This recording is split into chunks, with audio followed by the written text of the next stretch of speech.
Good morning.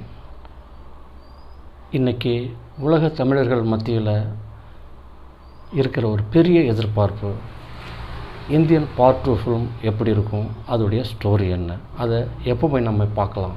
இதுதான் இன்றைக்கி India ஃபுல்லாக, வேர்ல்டு ஃபுல்லாக உள்ள தமிழர்கள் மத்தியில், தமிழர்கள் அல்லாதோர் மத்தியில் இருக்கிற ஒரு பெரிய எதிர்பார்ப்பு. மணி சார், அதாவது மணிரத்னம் சார் தொடர்ந்து தீவிரவாதத்துக்கு எதிராக தான் ஃபிலிம் பண்ணியிருக்கார். அதாவது தீவிரவாதத்தை வேரோடு அழிக்கணும் அப்படின்னு சொல்லிட்டு கிட்டத்தட்ட அவருடைய படங்களில் ஒரு 70% அல்லது அதுக்கு பிலோ 70% ஃபிலிம்ஸ் தீவிரவாதத்தை மையப்படுத்தி தான் ஃபிலிம் பண்ணியிருந்தார். பட் இன்றைக்கி பார்த்திங்கன்னா இந்திய அளவில் பார்டரை தவிர இன்டீரியர் ஏரியாஸில் டெரரிசம் கிடையாது அப்படின்ற ஒரு பெரிய வளர்ச்சியை நம்ம ரீச் ஆகியிருக்கோம். இது மணி சாருக்கு கிடைத்த பெரிய மரியாதை. ஒரு கலைஞனுக்கு நம்ம வியூவர்ஸ்லாம் செஞ்சு கொடுத்த ஒரு மரியாதைன்னு நம்ம சொல்லலாம். தீவிரவாதம் குறைஞ்சிருக்கிறதுக்கு மணிசாரும் ஒரு காரணம், அவர் மட்டும்தான் காரணம் சொல்ல முடியாது, மணிசாரும் ஒரு காரணம்னு சொல்லலாம். பட் சங்கர் சார் பார்த்திங்கன்னா அவரும் 25 வருஷமாக லஞ்சத்தை குறைக்கணும், லஞ்சத்தை ஒழிக்கணும்னு தான் சொல்லிகிட்டு இருக்கார்.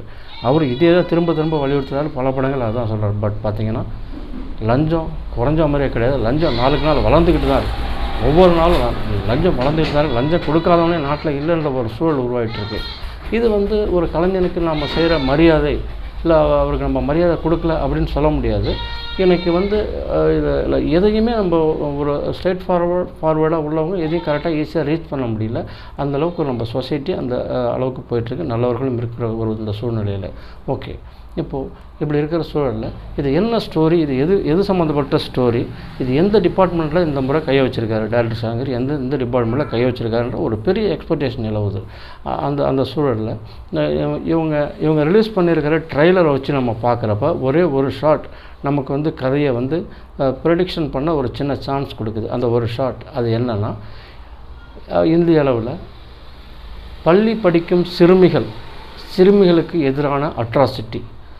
ஃபார் எக்ஸாம்பிள் பார்த்திங்கன்னா இன்றைக்கி மாடியிலேருந்து கீழே விழுந்து நள்ளிரவில் தற்கொலை செய்து கொண்ட ஒரு மாணவியோட ஒரு மரணம் இன்றைக்கி நாடு ஃபுல்லாக, இல்லை நாடு தாண்டியும் ஒரு பெரிய ஒரு அதிர்ச்சியும் ஒரு அதிர்வலைகளையும் ஏற்படுத்திட்டு இன்றைக்கி போயிருக்குது.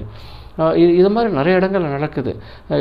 இந்த ஒரு முக்கியமான கருத்தையும், இதுதான் ஒரு முக்கிய கருவாக, இதுவும் ஒரு கருவாக அமைத்திருக்க வாய்ப்பு இருக்கிறது என்று நம்மளால் ஒரு ப்ரொடக்ஷன் பண்ண முடியுது.